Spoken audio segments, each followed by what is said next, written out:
This is Residence 104.4 FM, flipping marvellous of course, and I'm Nick Hennegan on Literary London, coming at you, not only on the wireless but also on bohemianbritain.com for another slice of Literary London. This time it's our Christmas and New Year special. I always feel slightly weird saying that because I know that many of you are listening to this out of sequence, as 'twere, not just live on the wireless, but also on bohemianbritain.com and on the Resonance FM radio player. So whatever time of the year you are listening to this, we're feeling quite festive here in darkest Hammersmith, London, England. And it's our request show. We always do this at the end of every year, and I'll crack straight on with it because Joanne got in touch. She emailed radio@mavericktheatre.co.uk, which is probably the easiest way to get through. radio@mavericktheatre.co.uk, or I've got my own email now, haven't I? What is it? Can't remember. I'll tell you later. I'll look it up.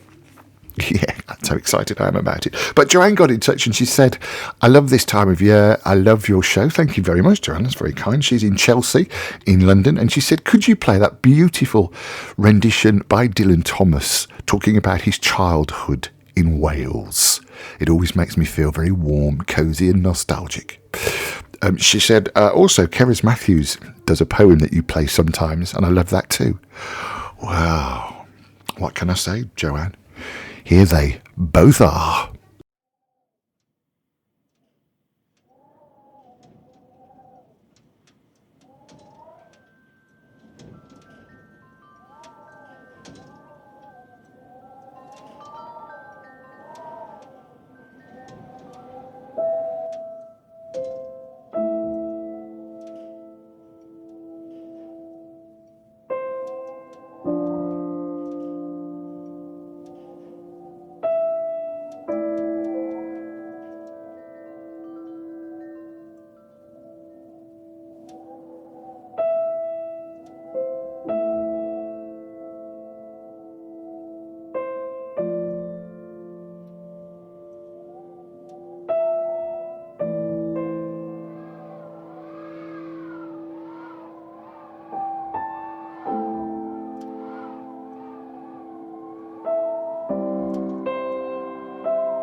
Years and years and years ago, when I was a boy, when there were wolves in Wales, and birds the colour of red flannel petticoats whisked past the harp-shaped hills, when we sang and wallowed all night and day in caves that smelt like Sunday afternoons in damp front farmhouse parlours, and we chased with the jawbones of deacons the English and the bears. Before the motor car, before the wheel, before the Duchess-faced horse, when we rode the daft and happy hills bareback, it snowed and it snowed. But here a small boy says, it snowed last year too. I made a snowman, and my brother knocked it down, and I knocked my brother down, and then we had tea. But that was not the same snow, I say. Our snow was not only shaken from whitewash buckets down the sky, it came shoaling out of the ground and swam and drifted out to the arms and hands and bodies of the trees. Snow grew overnight on the roofs of the houses like a pure and grandfather moss, minutely white-ivied the walls and settled on the postman opening the gate. Like a dumb, numb thunderstorm of white torn Christmas cards. Were the postmen then too? With sprinkling eyes and wind-cherried noses, on spread, frozen feet, they crunched up to the doors and mittened on them manfully. But all that the children could hear was a ringing of bells.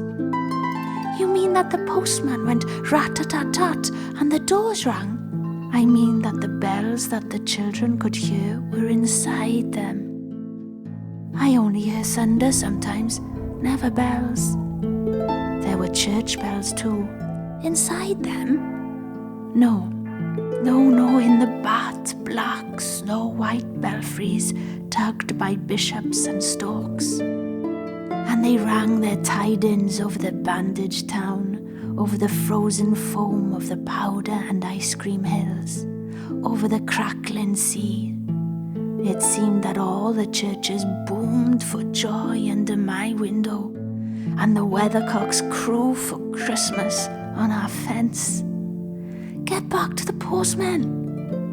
They were just ordinary postmen, fond of walking and dogs and Christmas and the snow.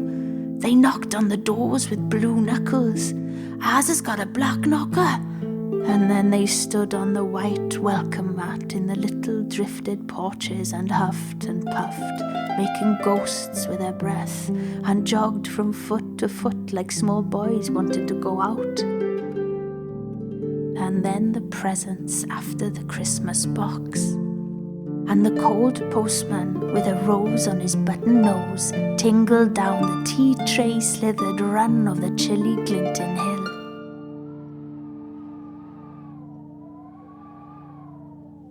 He went in his ice-bound boots like a man on fishmonger's slabs. He wagged his bag like a frozen camel's hump. Dizzily turned the corner on one foot, and by God, he was gone.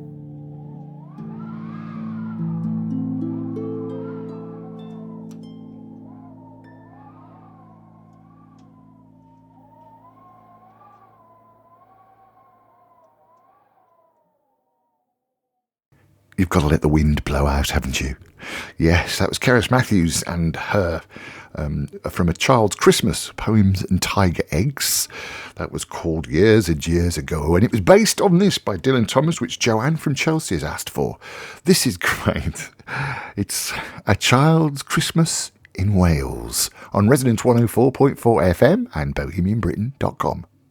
One Christmas was so much like the other in those years around the Seatown corner now, out of all sound except the distant speaking of the voices I sometimes hear a moment before sleep, that I can never remember whether it snowed for 6 days and 6 nights when I was 12, or whether it snowed for 12 days and 12 nights when I was 6.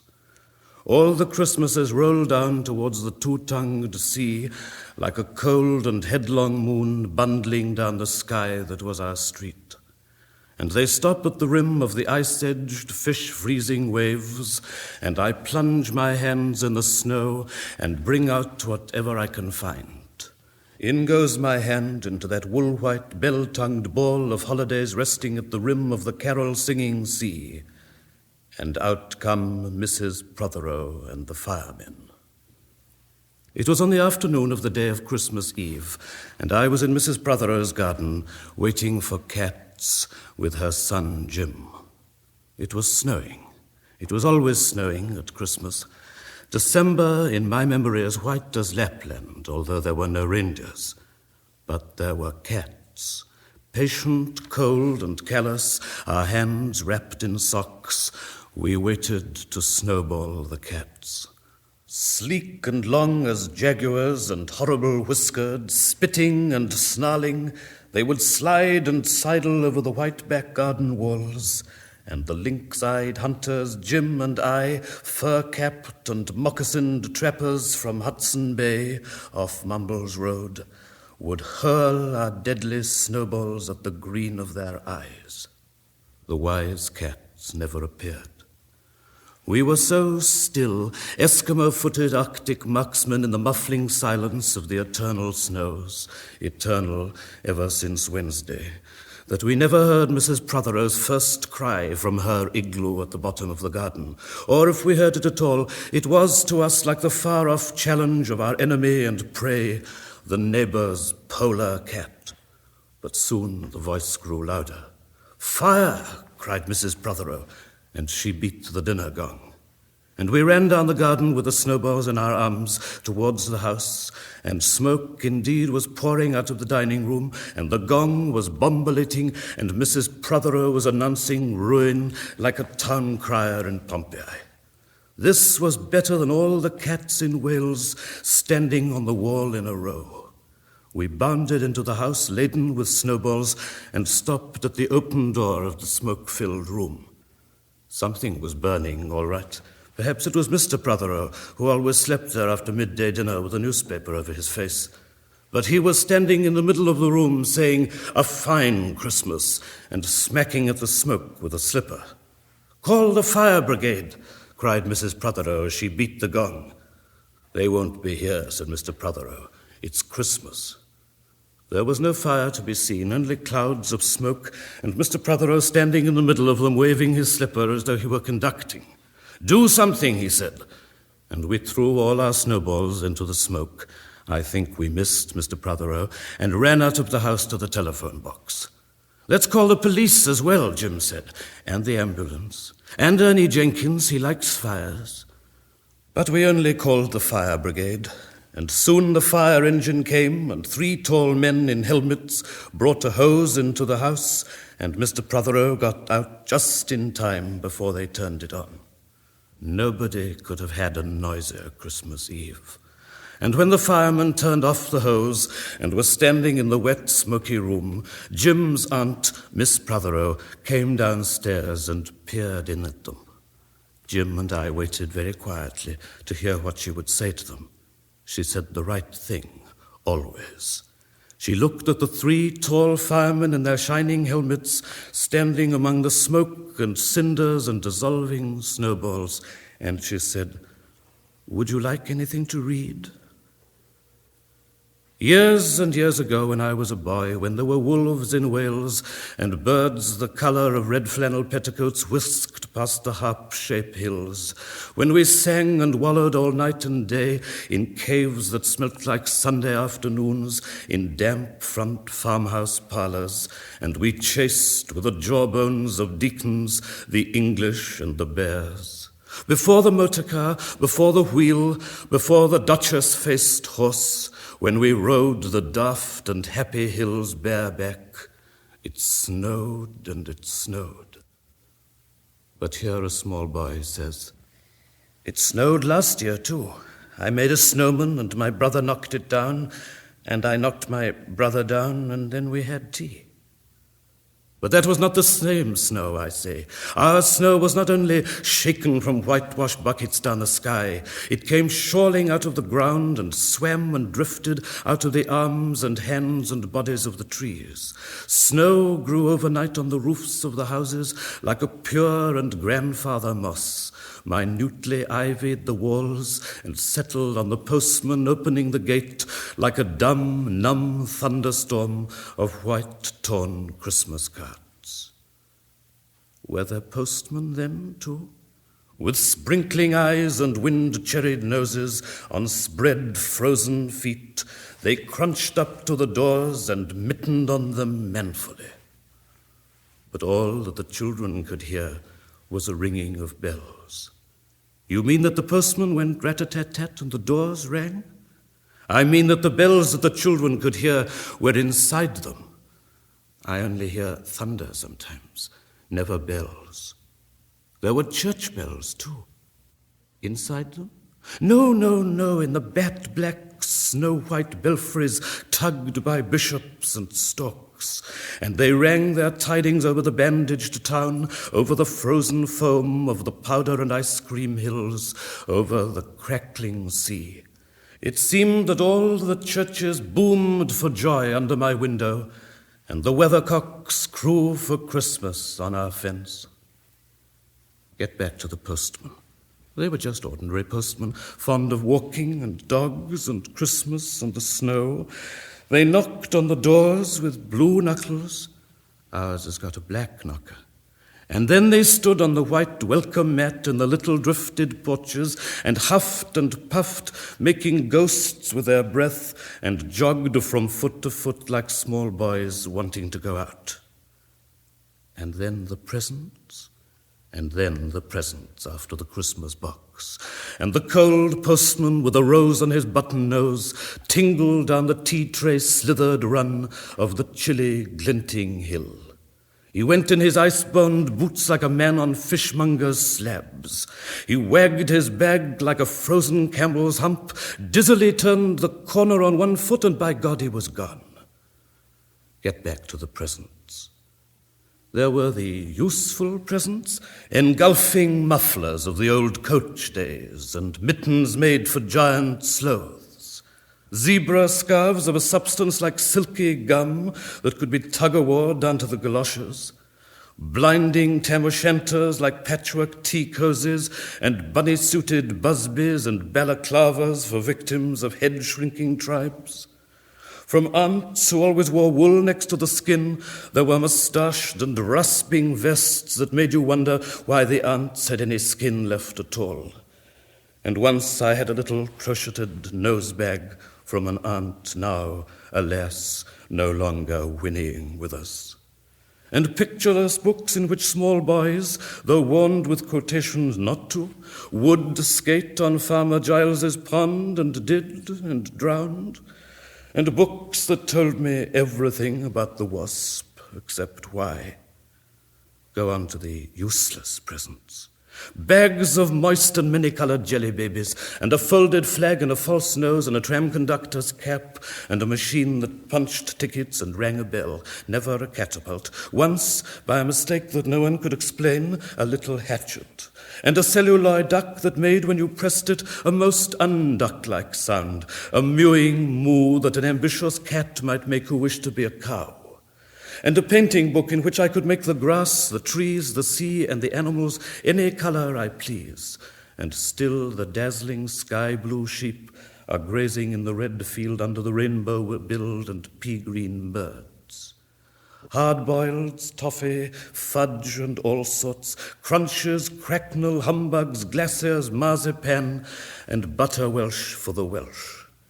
And troops of bright tin soldiers who, if they could not fight, could always run, and snakes and families and happy ladders, and easy hobby games for little engineers, complete with instructions, oh, easy for Leonardo, and a whistle to make the dogs bark, to wake up the old man next door, to make him beat on the wall with his stick, to shake our picture off the wall, and a packet of cigarettes.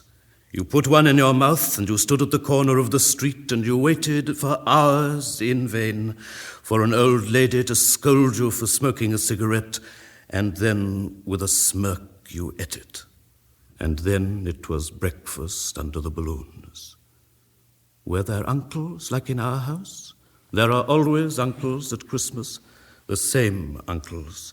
And on Christmas mornings, with dog-disturbing whistle and sugar fags, I would scour the swathed town for the news of the little world, and find always a dead bird by the post office or the white deserted swings. Perhaps a robin, all but one of his fires out. Men and women wading, scooping back from chapel with taproom noses and wind-busked cheeks, all albinos, huddled their stiff black jarring feathers against the irreligious snow. Mistletoe hung from the gas brackets in all the front parlors. There was sherry and walnuts and bottled beer and crackers by the dessert spoons, and cats in their fur-abouts watched the fires, and the high-heaped fires spat, all ready for the chestnuts and the mulling pokers. Some few large men sat in the front parlours without their collars, uncles almost certainly, trying their new cigars, holding them out judiciously at arm's length, returning them to their mouths, coughing, then holding them out again as though waiting for the explosion. And some few small aunts, not wanted in the kitchen, nor anywhere else for that matter, sat on the very edges of their chairs, poised and brittle, afraid to break, like faded cups and saucers. Not many those mornings trod the piling streets. An old man, always fawn-bowlered, yellow-gloved, and at this time of year with spats of snow, would take his constitutional to the white bowling green, and back as he would take it wet or fire or on Christmas Day or Doomsday. Sometimes 2 hale young men with big pipes blazing, no overcoats and wind-blown scarves, would trudge unspeaking down to the forlorn sea to work up an appetite to blow away the fumes, who knows, to walk into the waves until nothing of them was left but the 2 curling smoke clouds of their inextinguishable briars. Then I would be slapdashing home, the gravy smell of the dinners of others, the bird smell, the brandy, the pudding and mince coiling up to my nostrils, when out of a snow-clogged side lane would come a boy the spit of myself, with a pink-tipped cigarette and the violet past of a black eye, cocky as a bullfinch, leering all to himself. I hated him on sight and sound, and would be about to put my dog whistle to my lips and blow him off the face of Christmas, when suddenly he, with a violet wink, put his whistle to his lips, and blew so stridently, so high, so exquisitely loud, that gobbling faces that cheek bulged with goose would press against their tinselled windows the whole length of the white echoing street. For dinner we had turkey and blazing pudding, and after dinner the uncles sat in front of the fire, loosened all buttons, put their large, moist hands over their watch chains, groaned a little, and slept. Mothers, aunts, and sisters scuttled to and fro, bearing tureens. Aunt Bessie, who had already been frightened twice by a clockwork mouse, whimpered at the sideboard and had some elderberry wine. The dog was sick. Auntie Dursey had to have 3 aspirins, but Auntie Hannah, who liked port, stood in the middle of the snowbound backyard, singing like a big-bosomed thrush. I would blow up balloons to see how big they would blow up to, and then when they burst, which they all did, the uncles jumped and rumbled. In the rich and heavy afternoon, the uncles breathing like dolphins and the snow descending, I would sit among festoons and Chinese lanterns and nibble dates and try to make a model man-of-war following the instructions for little engineers and produce what might be mistaken for a sea-going tramcar. Or I would go out, my bright new boots squeaking into the white world onto the seaward hill to call on Jim and Dan and Jack and to pad through the still streets, leaving huge, deep footprints on the hidden pavements. I bet people will think they've been hippos. What would you do if we saw a hippo coming down our street? I'd go like this, bang! I'd throw him over the railings and roll him down the hill, and then I'd tickle him under the ear and he'd wag his tail. What would you do if you saw 2 hippos? Iron-flanked and bellowing he-hippos clanked and battered through the scudding snow towards us as we passed Mr. Daniel's house. Let's post Mr. Daniel a snowball through his letterbox. Let's write things in the snow. Let's write, Mr. Daniel looks like a spaniel all over his lawn. Or we walked on the white shore. Can the fishes see it snowing? The silent, one-clouded heavens drifted onto the sea.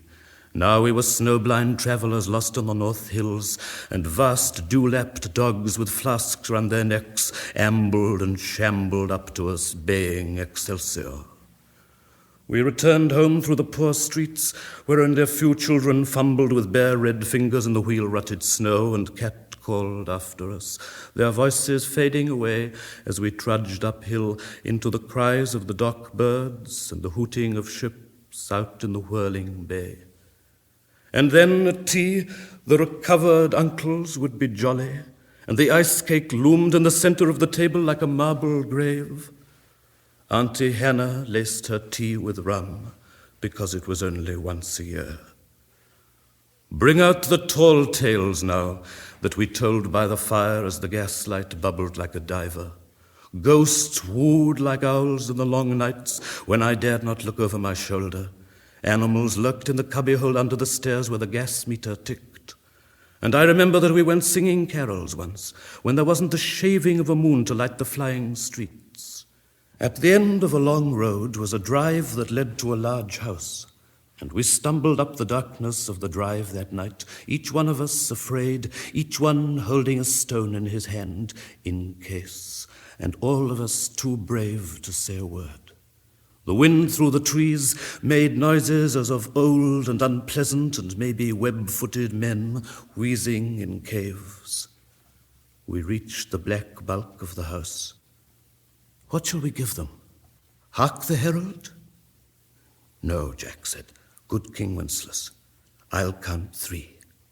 1, 2, 3, and we began to sing, our voices high and seemingly distant in the snow-felted darkness round the house that was occupied by nobody we knew. We stood close together near the dark door. Good King Wenceslas last looked out on the feast of Stephen. And then a small, dry voice, like the voice of someone who has not spoken for a long time, joined our singing. A small, dry, eggshell voice from the other side of the door. A small, dry voice through the keyhole. And when we stopped running, we were outside our house. The front room was lovely. Balloons floated under the hot water bottle gulping gas. Everything was good again and shone over the town. Perhaps it was a ghost, Jim said. Perhaps it was trolls, Dan said, who was always reading. Let's go in and see if there's any jelly left, Jack said. And we did that. Always on Christmas night there was music. An uncle played the fiddle, a cousin sang Cherry Ripe, and another uncle sang Drake's drum. It was very warm in the little house. Auntie Hannah, who had got onto the parsnip wine, sang a song about bleeding hearts and death, and then another in which she said her heart was like a bird's nest. And then everybody laughed again, and then I went to bed. Looking through my bedroom window out into the moonlight and the unending smoke-colored snow, I could see the lights in the windows of all the other houses on our hill, and hear the music rising from them up the long, steadily falling night. I turned the gas down. I got into bed. I said some words to the close and holy darkness, and then I slept. Dylan Thomas and A Child's Christmas in Wales. That evokes so many different feelings and emotions, doesn't it? And I'm looking forward again, inshallah, to visiting Wales once more next year, because that's all we've got time for. That was for Joanna in Chelsea. You've kind of had most of the show today. We've had all the show really, Joanna. But thank you very much for your kind comments. Yes, my version of A Christmas Carol is in New York this Christmas. Not sure if I'll get there, but I'll tell you all about it next year. It just remains for me to say have a very happy Christmas or happy holidays, depending on where you're listening. I know a lot of people in the United States. Have a fantastic new year, and I'll see you on the other side. On bohemianbritain.com, this is Literary London. I'm Nick Hennegan, mainly on Resonance 104.4 FM.